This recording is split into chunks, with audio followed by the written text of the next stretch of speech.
Transition planning begins with the IEP to be in effect when the student turns 14. So, for instance, if you have a child that's 13 and they will be turning 14 within that year of that IEP, you and your team should begin talking about transition planning for your student. Transition planning takes place as part of developing the student's IEP. It's also a collaborative process that involves the IEP team, which includes the student, family, school staff, agencies that will develop the transition plan. You know, our students need to be invited to their IEP meetings when we're talking about post-secondary goals and transition services because it's all about them. It's not about what the family wants. It's not about what the school staff wants. It's about what the student wants. Transition planning is not a one-time event, and the transition process itself continues until the student exits from the school system. So let's dig a little deeper. What is Section 5 of the IEP all about? Section 5 is the part of the IEP that addresses post-secondary transition services. This is the process of preparing students for adult life after they leave high school. So when we talk about transition planning, it's kind of helpful to look at the big picture first. And these are the three components that we address in any student's transition plan. So we have post-secondary training and education, competitive integrated employment, and independent living. And we are going to go into more detail about each of these, but it's just helpful to look at the big picture first. And then for each of these areas, we ask three guiding questions. So where am I now? So in each of those areas, in the employment area, the training, education and training, and the independent living skills, we have to know where the student is now. Where do I want to go? So where is the student trying to get in each of those areas, and how do I get there? Okay, so what we're going to kind of talk about now is in each of those sections, where that is addressed in the IEP. So our first guiding question, where am I now? The way that this is addressed in the IEP is through age-appropriate transition assessments, which you might see abbreviated as AATA. And these are assessments that are used to determine where the student is presently. So again, this will happen in each of those areas. You can see the arrow there where it is on the IEP. So each goal, each post-secondary goal will have its own age-appropriate transition section. And this helps determine the student's current skills and abilities, their strengths, interests, and preferences, their academic and functional needs, long-term goals for adulthood, and the impact of the student's disability on reaching these goals. Some examples of transition assessments that the team might use include academic testing, which could be separate from, or it could also be state testing, things like that that are already done on the school-wide level. It could be interviews with the student and or the family. So parents might be asked to fill out a survey about their child or to answer some questions and send it back into school as part of the AATA. It can include aptitude assessments, observations, self-determination assessments, interest inventories, and life skills checklist. And this is not a comprehensive list. This is just some of the major examples of types of AATA that may be used. So once we have all of the data from the AATA, those assessment results are summarized in the IEP in that section, and you will maybe see or hear the word PINS, and what that stands for is preferences, interests, needs, and strengths. So for each of the three goal areas, we have to address what the student's preferences in that area. So preference is a choice regarding a person's environment, time, or space. So it could be, this person prefers to have a job where they get to work outdoors, or this person prefers a job where they are interacting with others.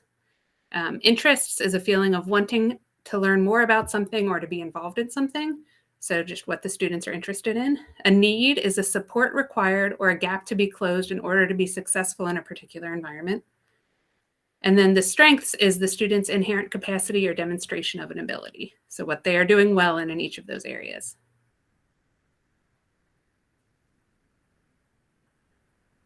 So the second question for our students are, where do I want to go? So we're going to look at the post-secondary goals, which is based on a student's vision for the future and using the information generated from the age-appropriate transition assessments. The student, the family, and the team should develop measurable adult life goals. Goals for adult life are referred to as post secondary goals because high school is considered secondary school. Therefore, the education or employment that a student engages in after high school is considered post secondary. The post secondary goals describes the student's adult life intentions related to three critical areas: post secondary education and training, competitive integrated employment. And side note, Ohio is an employment first state. So this is a major key to Section 5 and or independent living.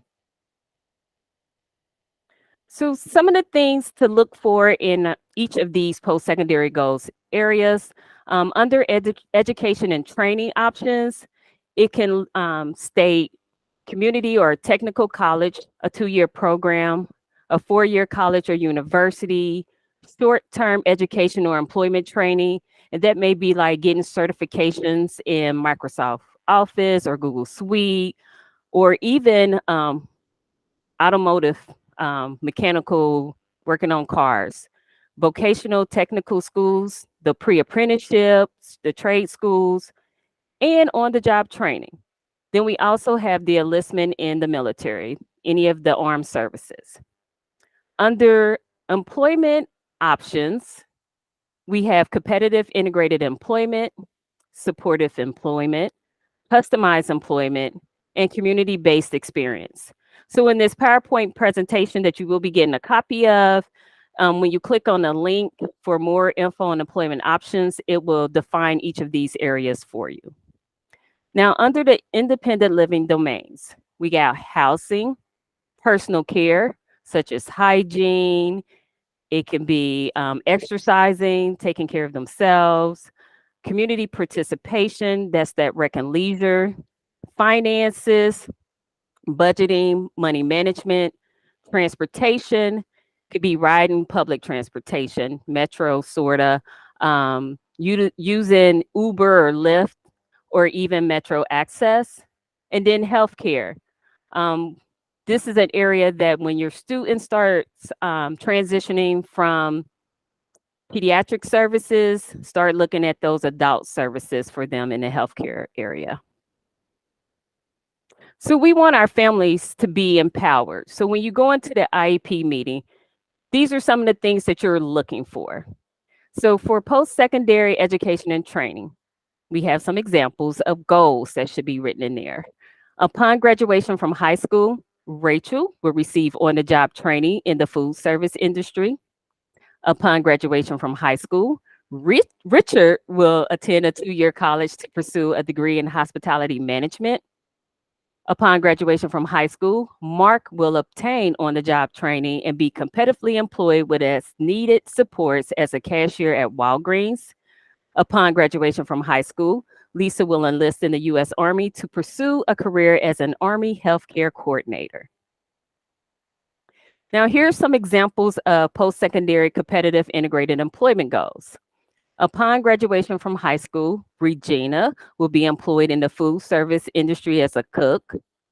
Upon graduation from high school, Tyler will obtain employment in a healthcare setting as a medical assistant. Upon graduation from high school, Stephanie will receive on the job training and be competitively employed with supports as a greeter at a retail store. Upon graduation from high school, Jamie will work in a competitive integrated job of her interests and skills several hours a week with supports and services needed for employment success and personal safety. In the third area, post secondary independent living goals, these examples include upon graduating from high school, Keisha will independently ride public transportation to and from work. Upon graduation from high school, Ed will live independently in an apartment. Upon graduation from high school, Jill will live semi independently with her parents and participate in her daily living routine with independence. Upon graduation from high school, Patrick will live in a college dorm and participate in college daily living activities with as needed supports. So, when we look at these goals, it's important to remember that transition planning is an ongoing process. So, it's not something where you meet once and you set a transition plan and then you're done. So, this is kind of talking about how we can refine the post secondary goals. So, when you start transition planning and when the student is 14, the goal might be very broad, like this student will be employed in the community. And that's okay when you're starting out. But what this they call this the post-secondary goal fluff scale. What this is trying to show is that as the student progresses through their high school years, the match between what the goals need to become more specific and more refined.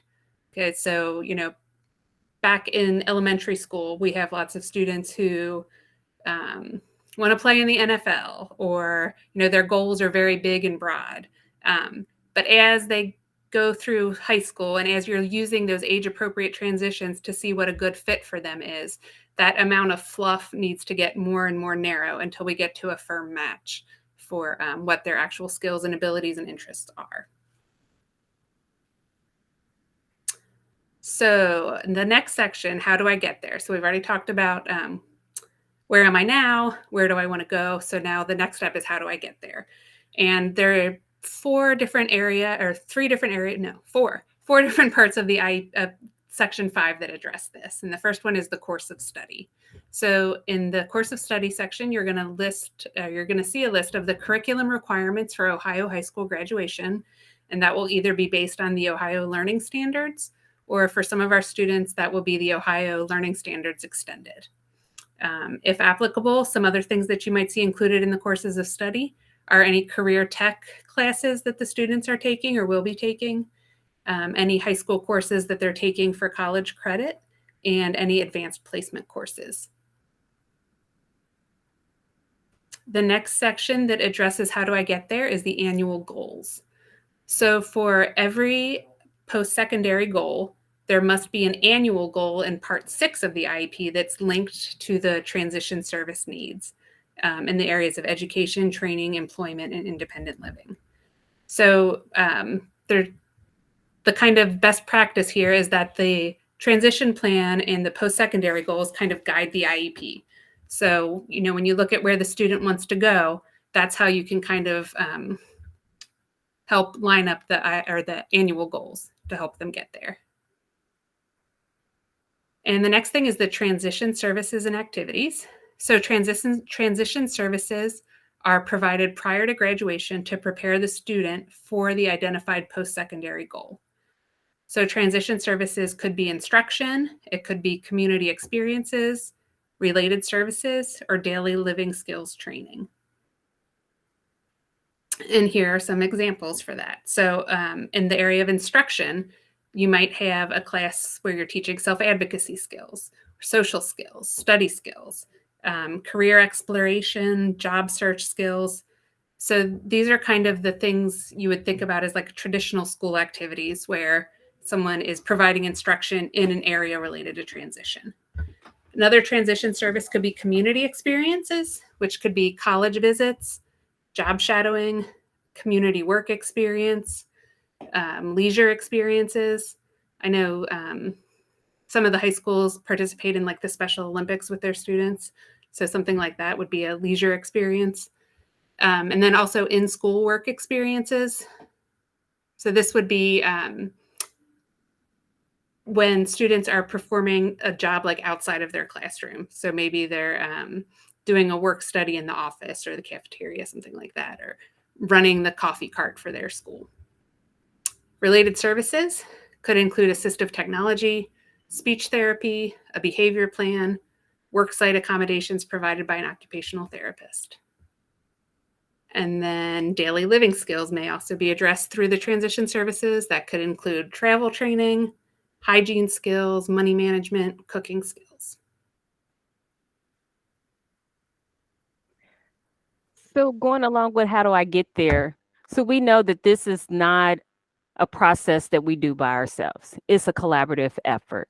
So get supports, connect to services that can help your student, your child reach their post secondary goal. So we have a list of support and services that you possibly can connect to, opportunities for Ohioans with disabilities, Hamilton County Developmental Disability Services. And these two agencies can help with employment and or achieving the quality of life outside of high school as your student or your child move on towards adulthood.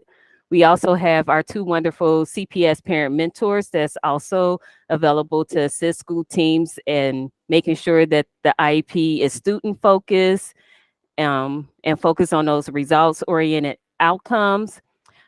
Get your student mentors involved, which could be their teachers, coaches, advisors, faith based ministers, etc. If they're looking into living on their own and you're not quite sure, contact independent living centers like Silo, the Center of Independent Living Options. Join parent support groups such as Possibilities for Diverse Abilities.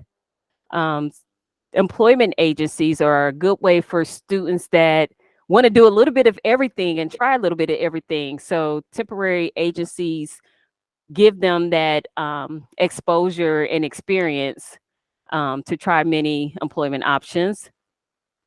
Community service agencies such as Santa Maria Community Action Agencies are also good to focus on. And if your student is going to college, have them connect to the Office of Accessibility Services as soon as possible, hopefully before they enroll in the school. So check it out to see what accommodations that could be obtained on a college campus. So, what can your student do? They can know their strengths, know what works best for them, and the supports that they need to be successful. Know how they learn best and what works for them in various environments. For instance, I know when I go to trainings, I can't sit in the back of the room because I don't pay attention, I don't take notes. So I know what works best for me.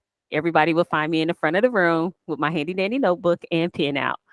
Um, Learn about their disability while focusing on their abilities. Learn how to advocate for themselves. And that's a big one that's a lifelong process that helps our kids advocate for their needs and wants. And have your student be involved, participate in their meetings as much as possible. We know IEP meetings can be long, but even if they just come and they do an introduction, who's all on their team, and just make sure that they're there for section 5, the transition planning. So, what can your team do? We want them to know your student. We want them to identify the skills your student may need to obtain their post secondary goals. We want them to teach them those skills, hold them accountable for what's in that section 5 of the IEP. Be involved and get others involved in the transition process. That can be the outside agencies, it can be the guidance counselors within the school, it can be related service personnel. Just get others involved to make sure that your student is um, working towards achieving their post secondary goals. And be prepared to revise the plan. Like we have stated in this presentation, that transition planning is not a one time event. And remember, the school district is responsible for the transition services and activities in Section 5 of the IEP. So we're not looking for the parent to do it, we're looking for the school to help your child um, learn those skills to reach their post secondary goals. And then we have included some resources for you all to check out. The secondary transition roadmap for families that helps give you a guideline on the path of what to do while they're in elementary, moving through high school. And then once we hit the end of the road for high school, what's next? We have the Hamilton County Developmental Disability Service Life Binder on there. They have a lot of resources in regards to transition. We have the National Parent Center of Transition and Employment. They have a lot of question answers, information on transition in multiple languages as well that's on there. We also have attached the agency navigation tool. So just working with those outside agencies, um, Jobs and Family Services, Opportunities for Ohioans with Disabilities, Social Security. We also have helping your youth to transition to adulthood. A lot of parents need to be prepared, like once your child turns 18, what happens next if they need to be certified for Social Security. Got transition that helps move your child from pediatric care to adult care. Some of our kids think that they get to stay with their doctor until they're 25, 30. The Ohio Coalition for the Education of Children with Disabilities is also another great resources and possibilities for diverse abilities. They also have a lot of resources in regards to summer programming, parent groups, and other information for in Cincinnati. And again, here's Rachel and I contact information, and Miss Regina has been so kind to put it in the chat as well. We do want to open it up for any questions or any clarified questions that you may have, or if you need us to go back and review any items of Section 5 of the IEP, we'll be more than happy to do so. So are there any questions?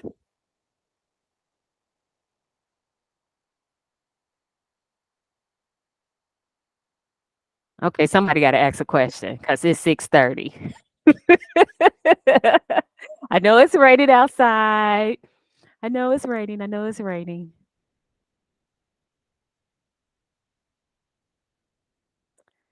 Our, I'd like to ask a question. yes, ma'am. Whose role would it be to help the parent or the child even kind of explore avenues that are better suited for the child? You know, reality versus the NFL career. How does that kind of get done? I think that conversation is best had. Maybe as part of the IEP, maybe not, but as a result of transition assessments. Okay. So after whoever's doing the transition assessments, which would be the intervention specialist, could speak to the parent and the students about the results and say, hey, here's where you're at. Your reading is a 5th grade level, and we've tried these accommodations where we read things out loud to you. And it's you're still at about a 5th grade level, but to be a veterinarian, you need to read at this level. So I think using the data, so that's what the intervention specialist should be doing with that AATA section, is using that data to help refine the goals and make them more achievable and realistic. Thank you. And Miss Regina, we also had a student that wanted to go into the NBA, and then just doing like a student informational sheet. And it's like, so do you play basketball? Are you on any sports teams? Are you involved at the school? Are you even a water boy at the school on the team? Nothing. So the student had this dream that they were going to play in the NFL, but getting them to think about, like, what are these steps that I need to take? Like, first, let's get connected to a school team. Let's go through that process, and then Right. let's look at what all it takes to stay on a team. Because if you're explosive and you're throwing the basketball across the court, we got to work on those team building activities, the team building skills.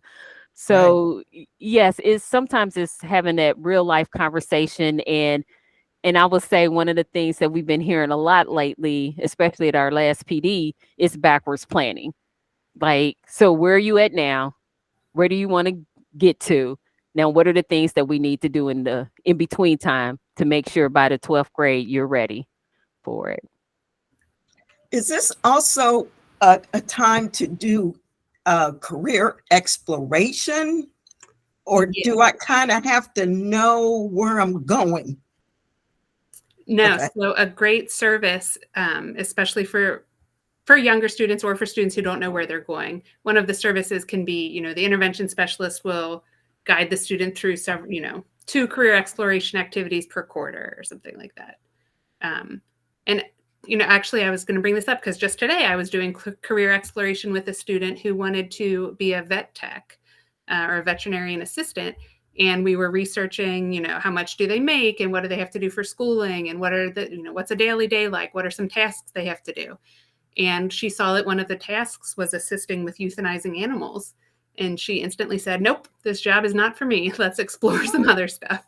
So then we started looking at like working at a doggy daycare or because she really just wants to take care of animals. So we looked at pet stores and doggy daycares. So yes, career exploration can absolutely help refine goals and can be totally appropriate. Students don't have to come into their transition planning knowing what they want to do. And that process of figuring out what they want can be part of the transition plan. Or it should be probably, yeah. Right.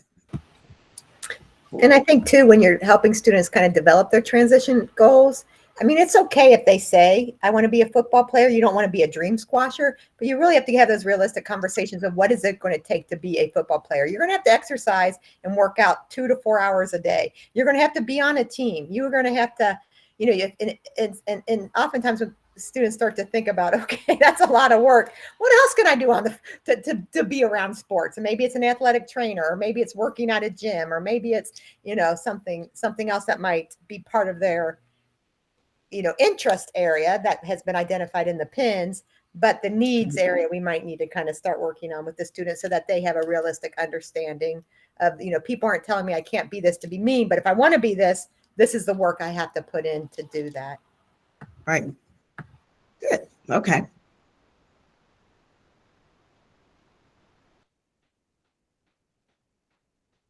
Any questions from our CPS staff from the intervention specialist point of view?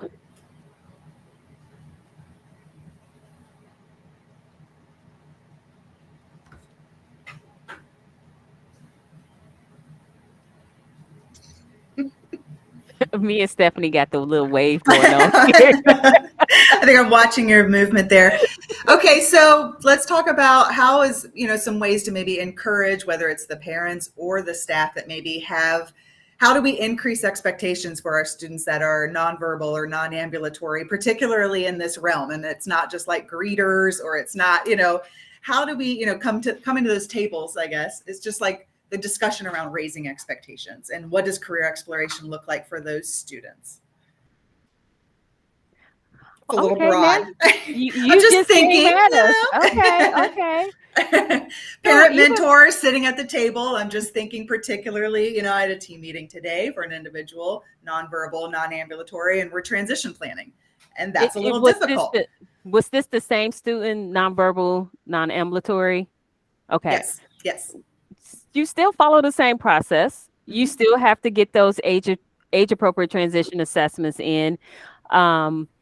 And this is the one thing that we, as some people, state that communication always have to be with words.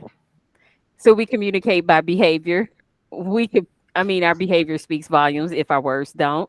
But you still have to go through that process. So just because a student is nonverbal, there should be some form of communication that the student is using. And, as the intervention specialist, I would say, I can't do this alone. Who else at this table can help me? So that's where this collaboration piece come in. And it may be related services. It may be their speech language pathologist. It may be the occupational therapist or the OMI. I can't think of Dee Dee's title. Orientation mobility. Yes. It may be bringing more people to the table and looking at those experiences. It may be getting an employment evaluation in a community setting to start figuring out what the student likes or don't like as well. And Rachel, add on to it, and Lisa. Yeah. I was going to say there's also something they call like the discovery process, I think.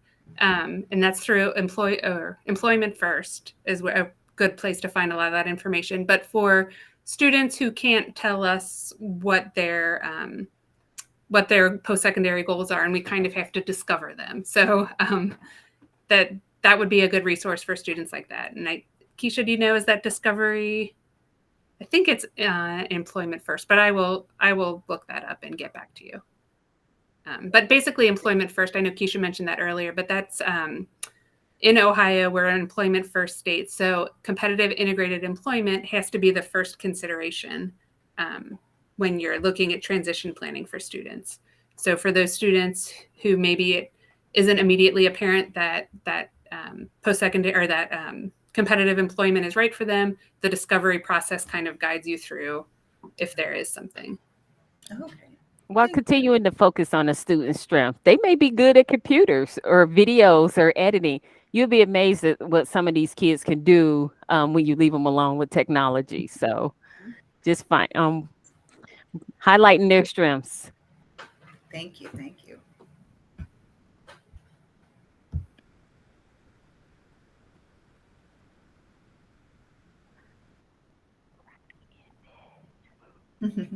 Anything else? Does anyone else have any questions?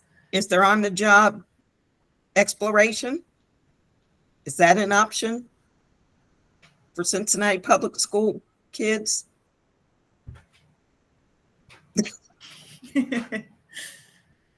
Uh-oh.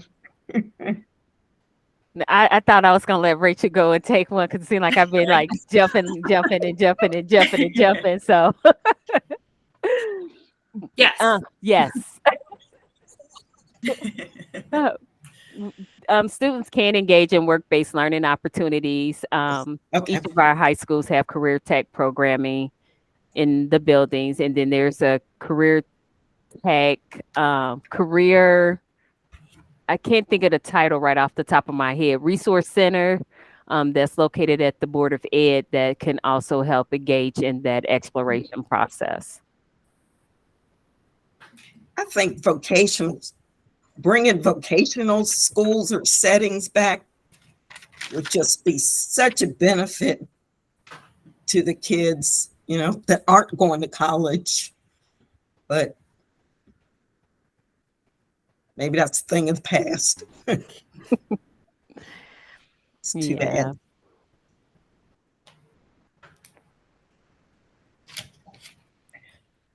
We'll give everybody another minute if no more questions. Starting my swivel again. I just feel like that's going to just really bring them out, Okay. Lisa, can you stop recording before we disconnect? Yes. I'm glad she got it figured out, and she will send it to you and Stephanie and Regina so that you can send it out as well.